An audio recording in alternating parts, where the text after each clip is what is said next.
encanta poderles dar información importante para ustedes y para el cuidado de su salud. Los voy a dejar con Mariluz Tavares, que es nuestra nutricionista invitada para dar esta charla.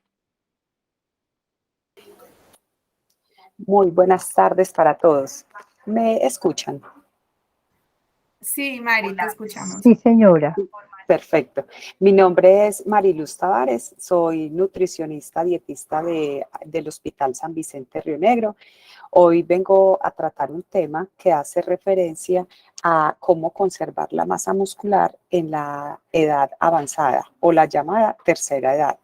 La idea es trabajar un poco o abordar en esta tarde un poco el tema sobre causas que conllevan a pérdida de la masa muscular y a la vez a través de la adquisición de adecuados hábitos, cómo podemos contribuir para evitar que se nos presente esta pérdida a medida que vamos avanzando la edad. Cuando hablamos entonces de la conservación de la masa muscular, tenemos diferentes factores los cuales influyen para que se tenga deterioro de la masa. La masa muscular, a partir de los 40 años, empiezan a generar una notable pérdida en nuestro cuerpo. Estas pérdidas, la mayoría de las veces, son inevitables porque gran parte de ellos están relacionados con el pasar de los años. A medida que vamos avanzando en edad, inevitablemente vamos ganando masa grasa y vamos perdiendo masa muscular. Sin embargo, hay muchos aspectos en los cuales nosotros, a través de la adquisición de adecuados hábitos, podemos contribuir a la preservación de esa masa muscular. Con el sedentarismo, el cuerpo puede llegar a perder en promedio medio kilo de masa muscular cada año. Este medio kilo, si lo vamos sumando año tras año, realmente va haciendo peso y va haciendo una pérdida grande para nuestro cuerpo. La masa muscular es algo que fácilmente, si no tenemos buenos hábitos, podemos perder. Pero es un recurso, por llamarlo así, que es muy difícil volverlo a recuperar en nuestro cuerpo. Porque para poder volver a recuperar esa masa muscular, tenemos que empezar nuevamente con muchos hábitos, estilo de vida, ejercicio, entre otros, que ya vamos a ver, para poder contribuir nuevamente a recuperar en parte esa masa muscular. Por eso, sabiendo que es difícil recuperarlo, lo que tenemos que tratar al máximo es de cuidar nuestro cuerpo para no perderlo. ¿Por qué es importante evitar esa pérdida de masa muscular? La masa muscular en nuestro cuerpo se va convirtiendo como en esa reserva para cuando tenemos una hospitalización, para cuando tenemos una cirugía, para cuando tenemos un periodo de ayuno prolongado por algún motivo de forma inevitable. Hay muchos casos en los que inevitablemente vamos a necesitar mucho la masa muscular y por eso tenemos que tratar de conservarla independiente de la edad. En esta imagen les quiero representar es que no necesariamente quien tiene mayor peso o aparentemente una contextura más gruesa quiere decir que tiene una mayor masa muscular. En muchas ocasiones podemos tener sobrepeso, tener obesidad y la masa muscular estar muy por debajo de la referencia. Y pasan en ocasiones con personas que son muy delgadas, pero tienen un muy buen porcentaje de masa muscular. ¿A qué voy con eso entonces? A que no necesariamente nuestra parte física, a simple vista, obviamente ya cuando uno hace una evaluación nutricional muy detallada, con básculas específicas que nos permiten mirar cómo está la distribución en el cuerpo en cuanto a porcentaje de grasa y porcentaje muscular, ya lo podemos determinar más fácilmente. Pero a simple vista no podemos identificar porque en muchas ocasiones yo puedo tener obesidad y tener desnutrición, o sea, una pérdida de masa muscular muy grande. Y a la vez, como les decía ahorita, puedo estar bien de peso o inclusive por debajo del peso, pero tener una muy buena masa muscular, o sea, muy buenas reservas para esos periodos en los que lo voy a necesitar. ¿Qué nos dicen? Si quiero conservar sus músculos, no se olvide de ejercitarlos. Eso es fundamental, hacer ejercicio, y ahorita lo vamos a mirar, y diferentes actividades son las que me ayudan para ganar esta masa muscular.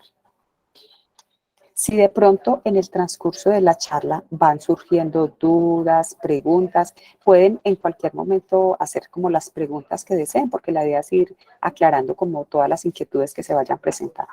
Qué bueno, Mari, que dices eso, porque veo la manito levantada de Elena.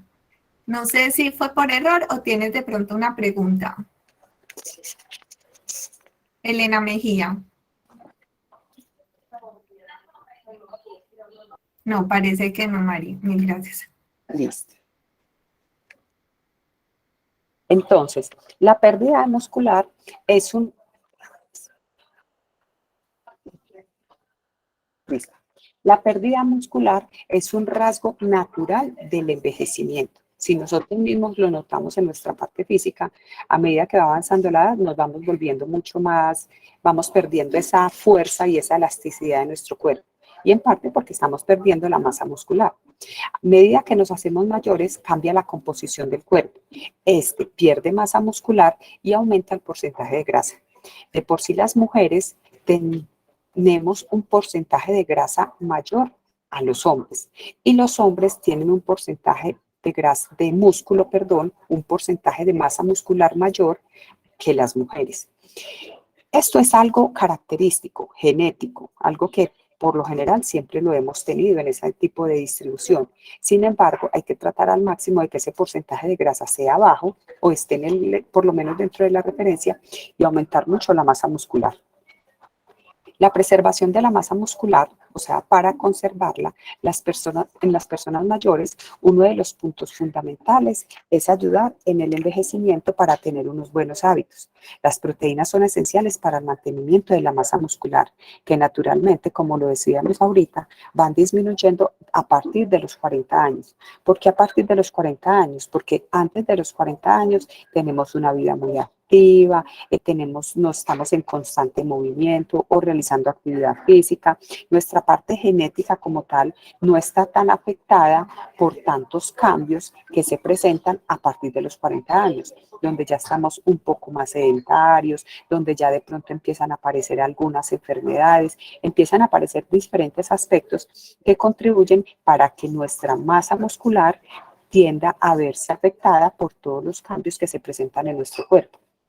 Eso es a partir de los 40, pero ya en los 50, en los 60 años, a los 70 años, a medida que va aumentando la edad, la pérdida de masa muscular puede ser mucho más grande. Por eso, a medida que va avanzando la edad, tenemos que tener el hábito, en lo posible, de tener esos buenos hábitos o estilos de vida que ya vamos a ver más adelante.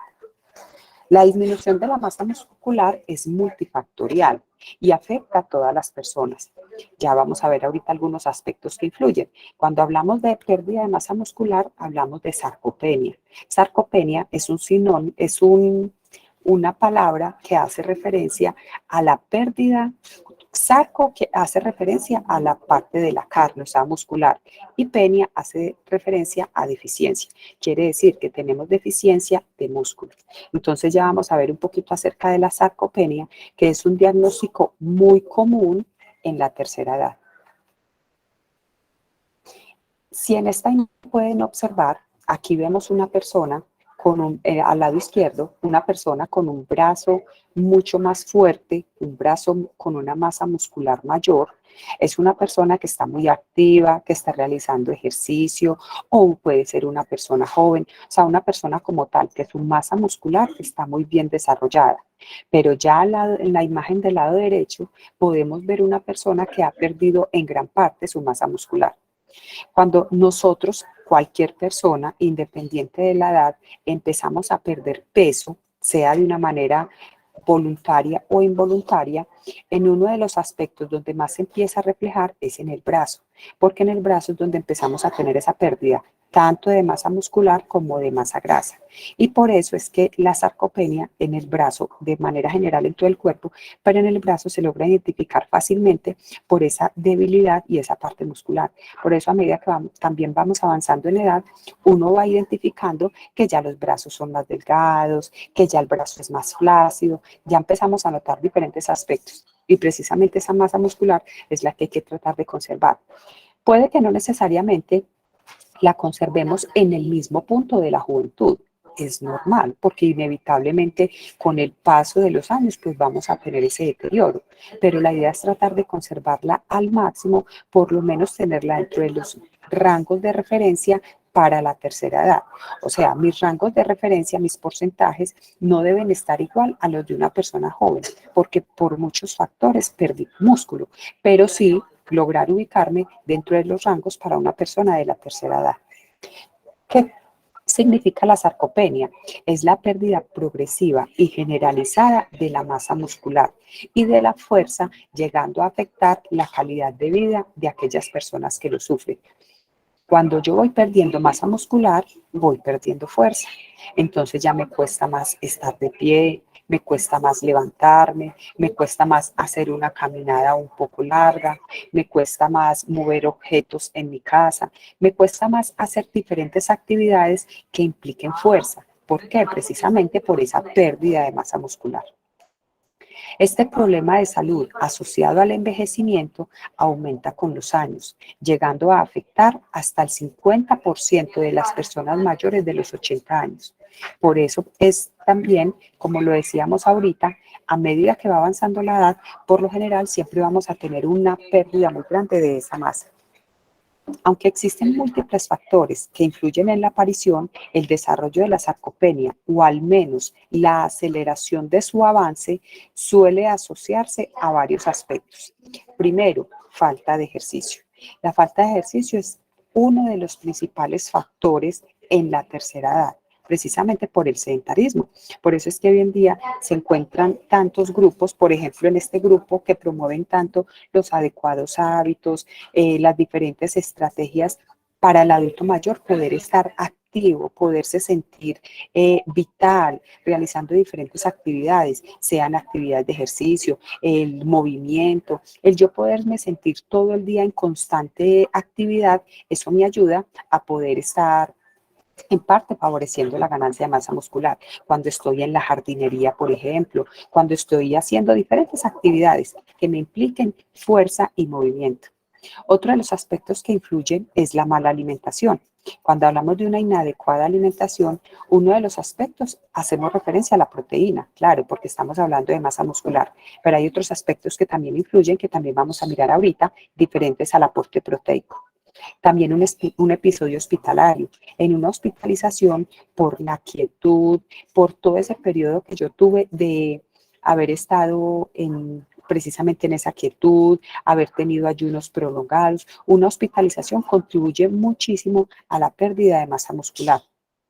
También otro de los aspectos son los ayunos prolongados. Entonces, cuando hago ayuno, ya sea por algún examen del laboratorio que tengo, ya sea por algún procedimiento, ya sea un ayuno voluntario porque estoy haciendo alguna de las típicas dietas que encontramos hoy en día en Internet, muchos casos influyen para que los ayunos prolongados conlleven a esa pérdida de masa muscular.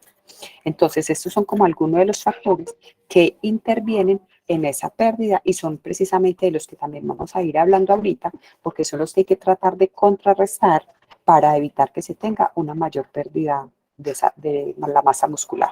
Ari pregunta, entonces, ¿el ayuno es bueno o no es bueno? Porque uno escucha mucho como los beneficios del ayuno para que el cuerpo se regenere.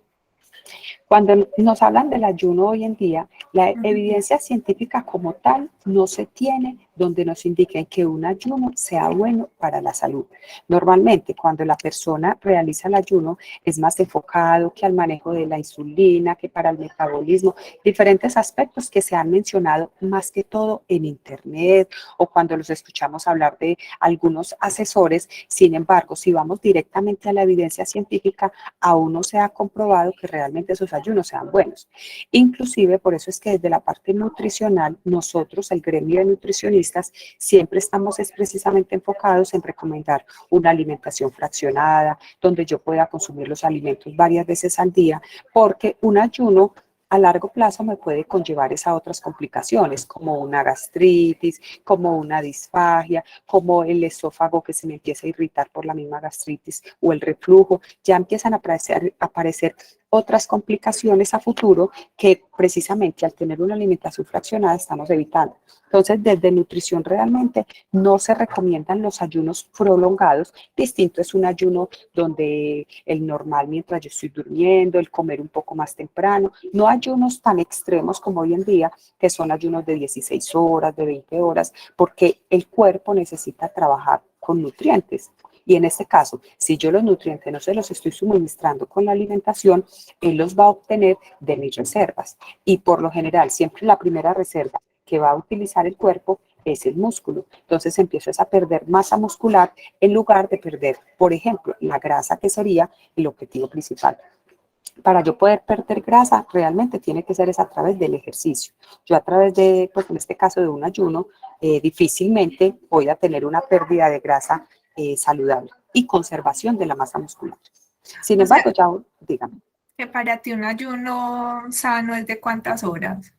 Depende, todo es relativo, todo depende muchas veces, por ejemplo, de la persona, o sea, las condiciones de la persona, si tiene o no tiene gastritis, porque, por ejemplo, si hablamos de una persona que ya tiene gastritis, diferentes enfermedades, el ayuno no debe ser muy largo, o sea, máximo, por ejemplo, 8 horas o 10 horas, pero si ya hablamos de una persona que de pronto no tiene otras complicaciones, tuvo una buena alimentación durante el día, la actividad física, ya podríamos hablar de un ayuno de 10, 12 horas, que sería más aceptable, pero no hay Okay. unos tan prolongados como los que se manejan hoy en día. Sin embargo, ya son muchos aspectos que uno entra a evaluar de pronto, ya más específicamente con la persona durante la consulta, pues cuando ya son casos como muy puntuales. Pero de manera general uno diría que un ayuno de 10 horas más o menos estaría dentro de la referencia más o menos. Ah, gracias, Mari. Listo. A largo plazo, las consecuencias sobre la salud física relacionadas con la sarcopenia puede conllevar, primero, a un riesgo de caída. ¿Por qué? Porque como estamos perdiendo el músculo, al perder el músculo vamos a tener debilidad.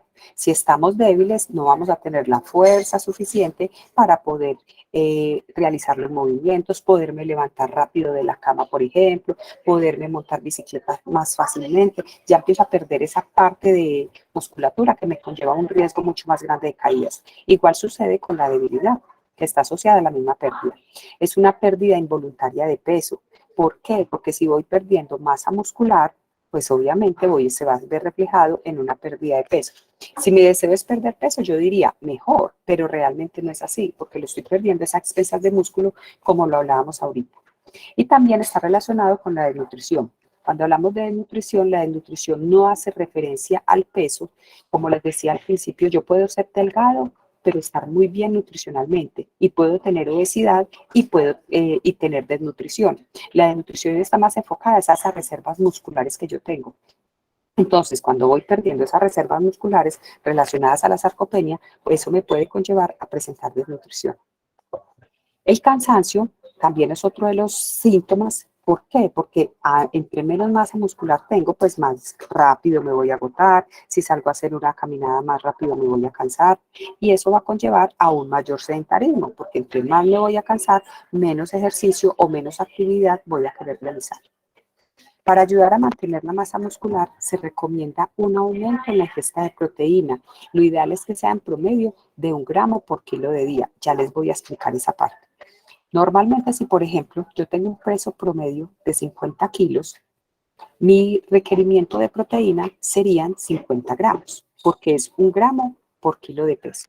Si mi requerimiento fueran de 50 gramos, entonces, haciendo un ejemplo de manera general, como lo pueden ver en la parte de abajo, es muy general, porque como les decía ahorita, ya uno cuando va a hacer un análisis detallado con la persona, depende de cómo se encuentra, de cómo es su alimentación y todo lo demás. Estos ya son como recomendaciones generales, donde uno dice que teniendo un consumo promedio en el desayuno, sea un huevo o una tajada de cuajada, en el almuerzo una porción de proteico de cualquiera de las carnes, en el algo un yogur, por ejemplo, y en la cena una porción de pollo, o sea, teniendo en el día un consumo de 4 alimentos de origen animal, más o menos de esa manera estoy cubriendo mi requerimiento de proteína en el día.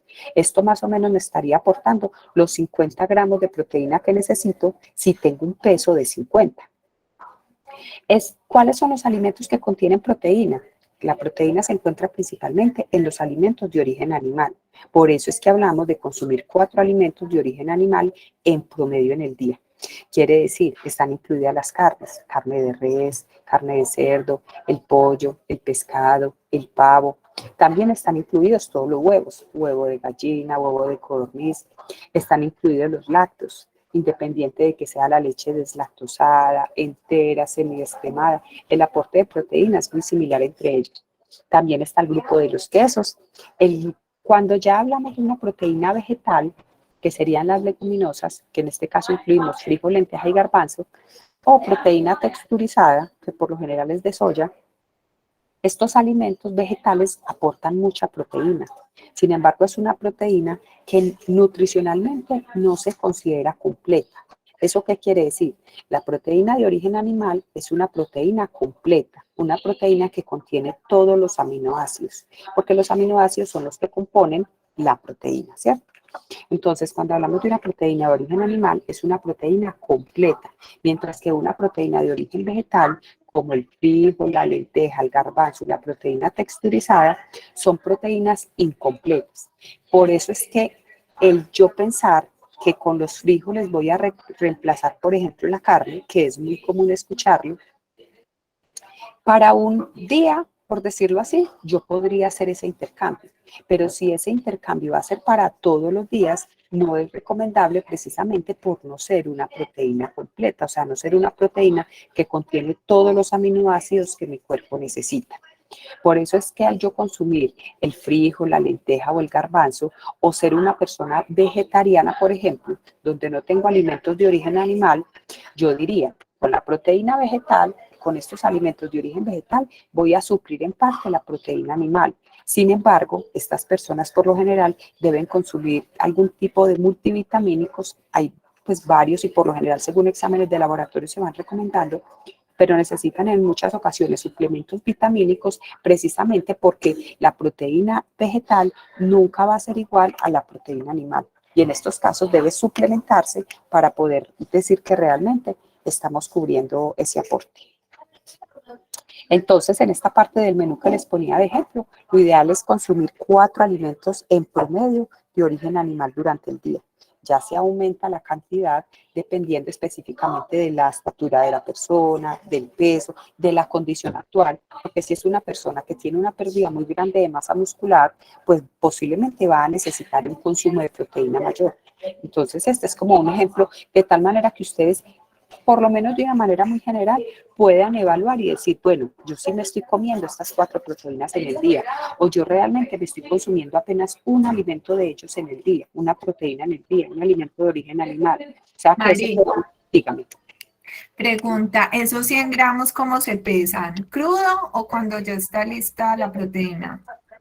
Por lo general se pesan en crudo y esos 100 gramos equivalen más o menos a la palma de la mano, de un tamaño delgado. Pero esos 100 gramos equivalen a la palma de la mano de la persona. Inclusive cuando uno normalmente recomienda la porción de la proteína, para cada persona la porción es la palma de su mano. Entonces, es un hombre de una contextura muy grande. Claro, la palma de la mano es más grande, lo que quiere decir que la porción es más grande. Y si es, por ejemplo, una persona más delgadita, más pequeñita, la palma de la mano va a ser pequeña, precisamente eso nos indica que la porción de proteína es más pequeña. Ok, gracias. Sara, qué pena. Buenas tardes. Adriana Arago, ¿cómo estás? Buenas tardes. Muchas gracias. Quería hacerte una pregunta. ¿Qué tipo de alimento es recomendable para realizar deporte como a primera hora? Pues antes del desayuno, pues que por decir algo, yo voy a hidroterapia 3 veces a la semana. Estoy acostumbrada a tomarme como un juguito de naranja con 2 galletitas de soda, pues 1 o 2 galletitas de soda. ¿Está bien? ¿Se le debe incorporar algo más o rebajarle a la dosis? Por lo general, cuando hablamos ya de ejercicio, que esa parte la vamos a mirar más adelante, pero está muy bien, cuando hablamos de ejercicio es muy importante, primero, que el ejercicio no se realice en ayunas. ¿Por qué? Porque cuando yo realizo el ejercicio en ayunas, pues no voy a tener como la energía en el momento suficiente para poder contribuir a ese ejercicio que estoy realizando. Por eso que usted se esté consumiendo las galletas, eso le favorece mucho por el aporte de calorías que está teniendo previo al ejercicio que va a realizar. ¿Qué puede consumir uno previo al ejercicio? Puede ser, un ejemplo, un café con unas galletas, puede ser un jugo natural. Lo que hay que tratar siempre es que antes del ejercicio haya alguna harina, un cereal, un carbohidrato. Entonces puede ser galletas, puede ser, un ejemplo, media arepa, o la arepa entera si era pequeña, o me consumí una papa cocida, por ejemplo. O sea, cualquier alimento, porque depende de la hora, ¿cierto? Si yo realizo el ejercicio a las 5 de la tarde, a las 7 de la noche, depende de la hora, pero tratar siempre de consumir una harina antes del ejercicio y después de haber terminado el ejercicio, consumir una proteína. Entonces, antes del ejercicio, un ejemplo, me consumí el café con las galletas y ya cuando llegué a mi casa, me tomé nuevamente el café, ya lo consumí con alguna proteína, ya sabemos qué es la proteína, ¿cierto? Lo que tenemos aquí en la imagen, carne, huevo, lácteos, quesos, cualquiera de ellos. Entonces, por ejemplo, llegué a mi casa, me consumí la porción de cuajada, nuevamente con las galletas y el café. O sea, ya le adicioné la proteína, independiente de la hora. O sea, que igual, si el ejercicio es a las 6 de la tarde, después de haber realizado el ejercicio, debo consumir algo que contenga proteína para ayudar a la formación de esa masa muscular. Muchas gracias, Sara. ¿Viste? La idea, la dieta debe ir de la mano del apetito y la practicidad. ¿A qué hacemos referencia con eso? A que a medida que va avanzando la edad, es muy común que vamos perdiendo el gusto, ya no nos provoca de pronto comer tanto, ya vamos teniendo nuestras costumbres, entonces ya es más difícil incluir alimentos nuevos en la alimentación o ya se nos va volviendo un sacrificio comer. Y la idea precisamente es que no sea así. Por eso es que siempre se recomienda ir de la mano de la practicidad, de sentir el gusto, el sabor, el agrado por lo que me estoy consumiendo. Los adultos mayores que consumen más proteína tienen menos probabilidades de perder su capacidad para realizar funciones cotidianas, como lo decíamos ahorita, como el vestirse, levantarse, caminar. Adicional, la proteína favorece mucho también en parte, según han mostrado algunos estudios, para ayudar a evitar el Alzheimer, para contribuir al Parkinson, diferentes enfermedades que se van relacionando también con la deficiencia de proteína. ¿Qué hacer entonces en este caso? Si tengo diferente sintomatología gastrointestinal, que es tan común en la tercera edad. Lo primero que tenemos es muy común encontrar la serostomía, que es cuando hablamos ya de la boca seca. En este caso, tratar mucho de mantener la boca húmeda, consumir alimentos ácidos que me ayuden a estimular la producción de saliva. A medida que avanza la edad, vamos disminuyendo mucho tanto la producción de saliva como las papilas gustativas. Por eso es que la comida de pronto ya no nos sabe igual, ya le tengo que empezar a poner más salecita a la comida, entonces ya llega la hipertensión y no es la idea, ¿cierto? Entonces tratar más fácil de utilizar muchos condimentos, de utilizar el limón, el vinagre, diferentes alimentos que me den sabor, pero que no me vayan a afectar la salud, como en el caso de la sal, si fuera una cantidad pues alta. También empieza a aparecer el reflujo, porque muchas veces de pronto comemos y nos acostamos o diferentes cosas que influyen. Entonces, por ejemplo, para el reflujo, tratar de que voy a comer, pero estar de pie, puede ser caminando, después de comer me voy para el jardín, un ejemplo, o me voy a hacer diferentes actividades, pero tratar de no comer y acostarme, porque el reflujo contribuye mucho para ya disminuir el apetito y ese deseo de comer por la acidez constante que se siente tanto en el esófago como en el estómago. La disfagia. Perdón, Sí. ¿me puede pasar la filmina anterior que se me pasó sin leerla? Claro que sí. Gracias, ya. Listo. Gracias. Otro de los síntomas que tenemos el gastrointestinal es la disfagia. Cuando tenemos disfagia, eso es dificultad para deglutir los alimentos, para tragar.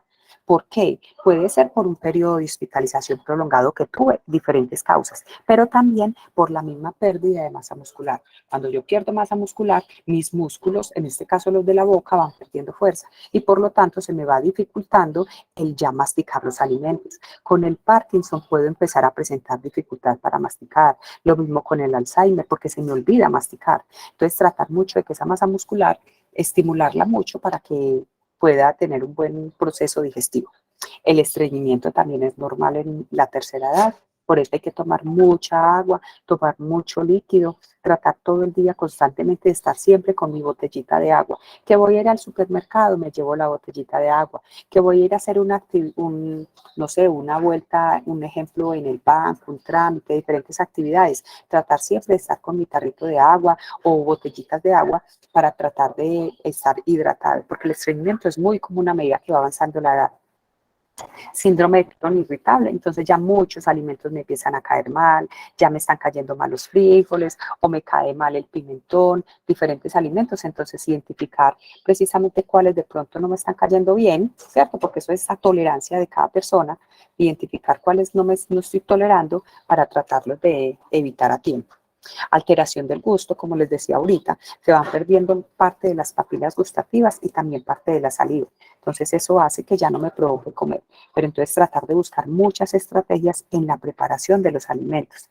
Como les digo, con el azafrán, el vinagre, el tomillo, hay muchas hierbitas, especies, condimentos que me ayudan a darle sabor a los alimentos para que así, si la carne no me provoca consumirla de una manera cocida, por ejemplo, entonces empiezo a buscar diferentes maneras para poderla consumir, a darle sabor con diferentes alimentos y preparaciones para poder consumir esa proteína que estoy necesitando. Y el último, que es la inapetencia, que también la inapetencia está muy ligada a todos los síntomas anteriores, porque claro, si tengo estreñimiento, si tengo disfagia, si tengo alteración del gusto, pues todo eso va a hacer que no me provoque comer. Entonces tratar mucho como de variar en las preparaciones de los alimentos, en darle sabor para poder tener un buen consumo alimentario. Listo. Entonces, inicialmente tenemos esa parte en cuanto a la alimentación. ¿Qué es lo importante entonces? Primero que todo, garantizar un buen aporte de proteína, ¿cierto? Como lo hemos visto. La proteína, para poder irse a formar músculo en nuestro cuerpo, debe tener un buen acompañamiento a través de los carbohidratos, o sea, las harinas. ¿Eso qué quiere decir? Que para yo formar masa muscular, no se trata tanto de que la carne me la voy a seguir consumiendo más grande, por ejemplo, o de que no me voy a comer un huevo, sino que me voy a consumir dos. No se trata tanto de aumentar la cantidad, sino de consumirme las cantidades promedio, como lo veíamos ahorita, pero dándole un buen respaldo para que se puedan ir a formar músculo en mi cuerpo. ¿Qué quiere decir? Que cuando yo me consuma una proteína, por ejemplo el huevo, en lo posible debe ir acompañado de un carbohidrato. Entonces, si voy a comer huevo, me lo consumo con 2 galletitas, pero no el huevo solo, porque el huevo solo necesita ese respaldo de calorías para poderse ir a formar músculo. ¿Qué me voy a consumir? Hoy en día, por ejemplo, que uno encuentra mucho que el almuerzo es el pollo y la ensalada. En ese almuerzo, por ejemplo, no tenemos carbohidratos. Los carbohidratos son muy importantes en la alimentación. Entonces, para que ese pollo que me acabé de consumir se pueda ir a formar músculo, lo ideal es que esté acompañado, por ejemplo, con su ensalada, pero que adicional tenga una papa cocida o 4 cucharadas de arroz o media arepa o la sopa, que la sopa se considera un carbohidrato por llevar papa, pero tratar siempre de incluir esa porción de harina cuando voy a consumir proteína. Porque pasa mucho hoy en día eso precisamente, de que se está disminuyendo totalmente el consumo de harinas cuando no es lo ideal. Lo ideal es disminuir la cantidad si lo estamos consumiendo en altas cantidades, más no eliminarlo, porque los carbohidratos o las harinas son los que me ayudan a que esa proteína que me acabé de consumir realmente se pueda ir a formar músculo.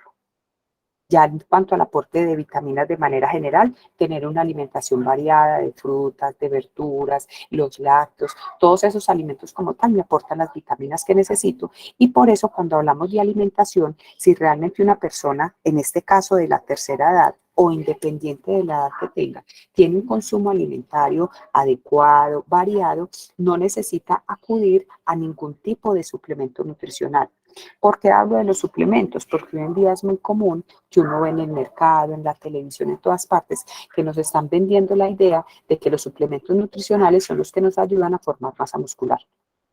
Los suplementos son muy buenos, pero para las personas que realmente lo necesitan. Quiere decir que si yo estoy comiendo bien, si tengo una alimentación variada, si estoy garantizándome proteína en el día, realmente no necesito acudir a ningún tipo de suplemento porque con la alimentación es más que suficiente. Pero si yo mismo identifico que no estoy consumiendo proteína, que realmente mi consumo es muy bajo, ya sea porque no me provoca, porque no quiero, porque me cae mal, porque me duele para deglutir los alimentos, por el motivo que sea, si realmente tengo una alimentación muy baja, ya los suplementos se me pueden convertir en una alternativa. Sin embargo, a la hora de consumirlos, lo ideal es siempre preguntar, ya sea con el área médica, con el área nutricional, en este caso con nutricionistas, para tratar de que a la hora de consumirlo realmente no se tenga ninguna otra contraindicación, porque a medida que avanza la edad, es normal y es inevitable que aumente el riesgo a enfermedades. Entonces, por eso, con mayor razón, si vamos a consumir, por ejemplo, un suplemento, sería muy bueno tratar de consultar primero si realmente sí es pertinente para de pronto evitar desencadenar otras enfermedades.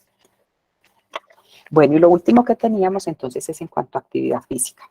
Cuando hablamos de actividad física, al empezar a hacer ejercicio, tenga cuidado en no excederse tanto en la intensidad como en la frecuencia.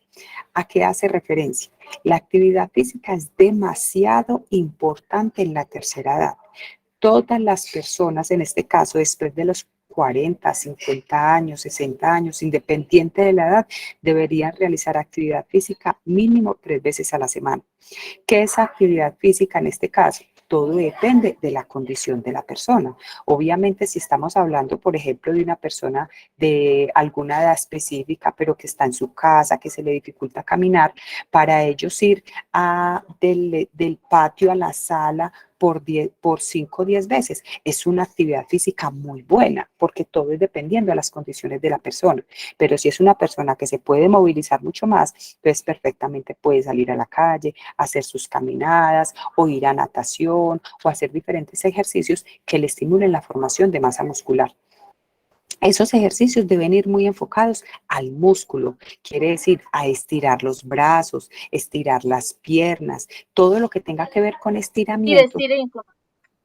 ¿Cómo, perdón? Se equivocó. ¿Qué pasó? Ya le voy a... ¿Qué pasó? Bueno, Se equivocó, se equivocó. listo. Entonces, todos los ejercicios que hagamos en este caso Falta deben... parámetro y paso. Ay, Ya. Listo. Todos los ejercicios deben entonces estar muy enfocados a la formación de masa muscular. Por ejemplo, les pongo un ejemplo. Cuando yo hago un ejercicio de trotar, el trotar me ayuda mucho a quemar calorías, me ayuda a perder peso, pero yo lo estoy necesitando es formar masa muscular. Entonces, si yo voy a salir a trotar, debo complementarlo con esa formación de masa muscular. ¿Qué es? Es cuando ya empiezo a usar las mancuernas, es cuando ya uno llega al parquecito de trotar y empieza a hacer estiramiento, diferentes ejercicios que me favorecen esa ganancia de masa muscular. Es muy importante consultar con nuestro médico cuál es la actividad física recomendada de acuerdo al estado de salud, como les decía ahorita, porque si yo tengo de pronto una fractura, si tengo algún riesgo de la columna, diferentes impedimentos, pues van a ser ejercicios que tienen que estar muy guiados para evitar de pronto alguna alteración o alguna fractura. El aumento de la masa muscular requiere de un trabajo constante, empezando con una menor frecuencia e ir aumentando a medida que voy notando mi capacidad. Entonces yo empiezo el ejercicio con 15 minutos diarios o 15 minutos 4 veces a la semana, pero ya después en 1 o 2 semanas lo puedo aumentar a media hora. Luego lo voy a poder aumentar a 40 minutos. Entonces es ir aumentando tanto la frecuencia como la intensidad, porque si todo... Dígame. O sea que si yo ya perdí masa muscular, estoy a tiempo de volverla a ganar. Con disciplina. La masa muscular la podemos recuperar toda la vida. O sea, siempre vamos a poder ganar masa muscular. Que no vamos a estar, o puede que sí, eso no lo sabemos. Pero de pronto antes teníamos una masa muscular muy buena y para lograr llegar a ese punto eso tiene que ser un ejercicio demasiado trabajado. Sin embargo, con la constancia, con una buena alimentación, con un buen ejercicio, eso me va a ayudar mucho a recuperar toda esa masa muscular. Pero la masa muscular en todos los ciclos la vamos a poder recuperar teniendo buenos hábitos. Súper buena noticia. Sí, la idea es estimular mucho, pues en este caso que tratemos de hacer mucho más ejercicio acompañado de la alimentación para que así podamos mejorar esa masa muscular. Y el último punto que es ir alternando y fortalecer los grupos principales de los músculos. ¿Qué quiere decir? No quedarnos todos los días con el mismo ejercicio.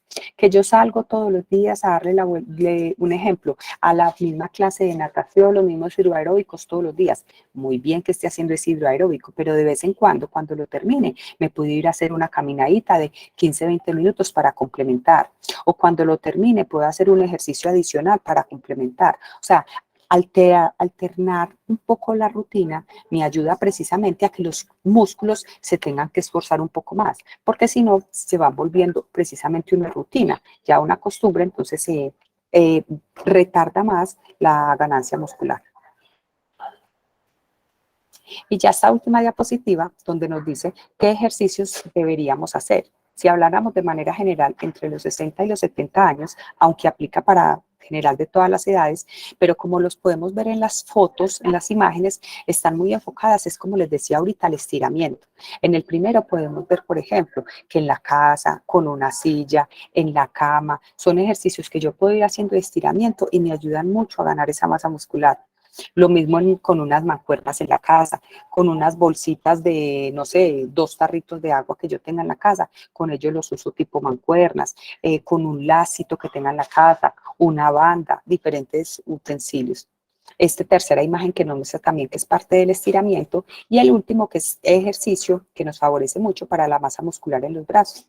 Entonces son diferentes ejercicios donde la idea es realizar mucho la parte muscular, motivarla para que así tengamos esa constante formación de masa muscular y podamos estar activos por muchos años más. Bueno, de manera general, entonces esto era lo que quería mostrarles.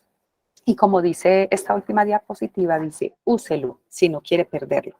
¿A qué nos invita esta última diapositiva? A que el músculo es para usarlo, no para dejarlo quietecito, ¿cierto? Si nosotros somos sedentarios, el músculo se va quedando quieto. Si nosotros no realizamos muchas actividades, no consumimos proteína, el músculo se va perdiendo. Entonces, en sí la invitación es enfocada a que tengamos unos buenos estilos de vida, tanto alimentarios como en actividad física. Los dos junticos son los que me van a ayudar a conservar esa masa muscular. No sé de pronto qué dudas tengan. Esto era lo que teníamos como para mostrarles el día de hoy. Mari, muchas Una gracias. anotación ahí. Quiero hacer una anotación ahí importante y es que recuerden desde la parte médica el ejercicio, en este caso la charla puntual era de ganancia de masa muscular. Pero el ejercicio, digamos que lo podemos aquí explicar en dos maneras. Esta de ganancia muscular nos va a beneficiar mucho en los mayores de 40 años porque hay una cosa muy importante que fortalecer y que mantener activa, que es la coordinación y la estabilidad. Recuerden que uno con la edad va perdiendo coordinación y estabilidad y lo que le ayuda a mantener esa coordinación, esa estabilidad y el equilibrio es en parte esa parte muscular fortalecida. ¿Para qué? Para evitar caídas y con las caídas fracturas. Recuerden que los adultos mayores lo primero que se fracturan cuando se caen es la cadera, los brazos y eso limita mucho la función y hace que empecemos a depender mucho para las actividades básicas de otras personas de la familia y eso afecta no solo en la parte pues como física sino emocional. Entonces la mejor manera de prevenir eso es garantizar tener buena masa muscular que nos permita tener un equilibrio y una estabilidad y así evitar ese riesgo de caídas. Eso por la parte de masa muscular. Y echarles la cuñita adicionalmente para todos los que tengan patologías de base como diabetes e hipertensión, el ejercicio cardiovascular que nos va a permitir hacer control del riesgo cardiovascular y de enfermedades a largo plazo o de consecuencias de esas enfermedades de base a largo plazo, como son el infarto y los accidentes cerebrovasculares que conocemos como derrames. Recuerden que esas dos patologías son las principales causas de muerte en el mundo, no solo en Colombia, sino en el mundo para las personas que tenemos acá de otras partes. Entonces es como tener un equilibrio entre ambas actividades, tanto el de la parte pues como aeróbica más la fuerza y que nos permita hacer pues como un manejo integral del ejercicio, que logremos tener ambos beneficios. Gracias, Sara. ¿Quién tiene alguna pregunta, algún caso en particular? Miren, Rafael nos pregunta, voy a leer, ¿qué tan beneficiosas o no son las grasas de la proteína animal en el aumento de la masa muscular? Bueno, cuando nosotros hablamos de las grasas no contribuyen a la formación de masa muscular, ni tampoco son un impedimento. Realmente las grasas como tal no cumplirían ninguna función específicamente en la masa muscular, por lo tanto no tendríamos ninguna dificultad con el consumo de grasas. ¿Qué trata uno más que todo? De consumir carnes que tengan poco aporte de grasa, no relacionándolo por la formación de masa muscular, sino más por la prevención cardiovascular, colesterol, triglicéridos, por otras muchas enfermedades que se puedan presentar. Pero en cuanto a masa muscular no tendríamos ningún inconveniente. Perdón, mientras vamos haciendo y respondiendo las preguntas, recuerden llenar la asistencia, que el link está en el chat. Si no saben dónde está, en la parte de abajo hay como un mensajerito. Y ahí hay un link que está como en azulito, para que le den ahí clic y llenamos la asistencia. ¿Por qué es tan importante esto? Nosotros desde Elixir estamos buscando cómo nos mantenemos vitales y eso es un 360, son muchos temas. Nuestra idea es que cada 8 días tengamos un tema diferente que nos aporte y nos ayude a tener mejores hábitos. Teniéndolos ahí, vamos a enterarlos de todas las iniciativas que tengamos. Entonces, les pedimos ese gran favor. De pronto, otra persona tiene alguna pregunta, algún comentario. Adri pregunta, ¿qué podemos incorporar cuando uno se siente bajo de energía para no quedarnos inactivos?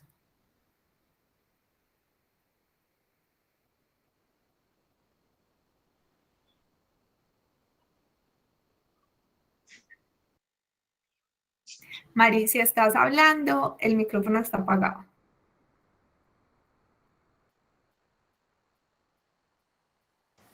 Ya, qué pena, no había podido organizar el audio. Bueno, cuando nosotros hablamos de energía, habría ya que mirar específicamente cuáles son las causas, ¿cierto? Porque como lo decíamos ahorita, podemos perder energía precisamente porque hemos perdido mucha masa muscular. Puede ser una de las causas. Podemos perder energía ya por alguna condición médica o clínica que podamos tener, ¿cierto? Entonces, es muy importante, primero que todo, entrar a evaluar la alimentación, mirar realmente si se tiene un buen consumo, porque no sería tanto específicamente de hablar de consumir algunas, como decíamos ahorita, algunas vitaminas, algún suplemento como tal, sino que lo importante es entrar a evaluar la alimentación y ya con eso realmente nos damos cuenta si se están teniendo unos buenos hábitos o no, o qué de pronto está faltando para contribuir a mejorar esa energía como tal.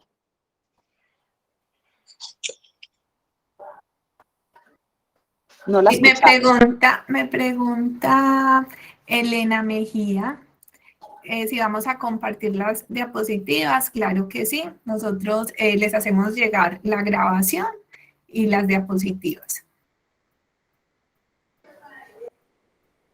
Bueno, a ver, yo veo qué más.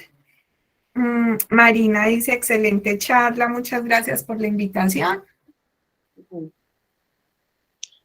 Tengo una preguntita, ¿me oyes? Sí, te oímos. ¿Los suplementos proteínicos sirven para aumentar la masa muscular? ¿O es como es pura publicidad, así como el Ensure, todos esos alimentos? Con esos productos, si nosotros hablamos de un suplemento de proteína o un suplemento diferente tipo Ensure, como me lo acaba de mencionar, todos ellos tienen un aporte muy grande de nutrientes. Sin embargo, el consumo va específico en cada persona. Por ejemplo, como lo decíamos ahorita, si yo realmente no consumo alimentos de origen animal, por ejemplo, no consumo la carne, no consumo el huevo, mi consumo proteico es demasiado bajo, puede que un suplemento me beneficie. Pero si yo tengo un buen consumo nutricional, un suplemento no me va a dar un aporte mayor porque realmente no lo necesitaría.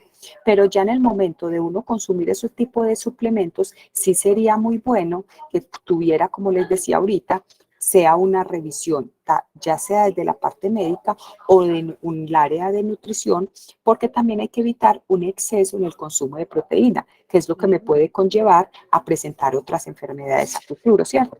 Entonces, los suplementos como tal no es que sean publicidad, son muy buenos, nutricionalmente son muy buenos, intrahospitalariamente los utilizamos mucho, pero no son para todas las personas. Entonces, por lo general, si la persona come bien y tiene buenos hábitos, no tendría que necesitarlos, no tendría que consumirlos. Ah, muchas gracias, perfecto. Todo muy Con, claro. con gusto. Gracias. Bueno, muchísimas gracias a todos. Miren esta súper buena noticia. De nosotros depende tener una muy buena calidad de vida y realmente mantenernos muy, muy bien por muchos años.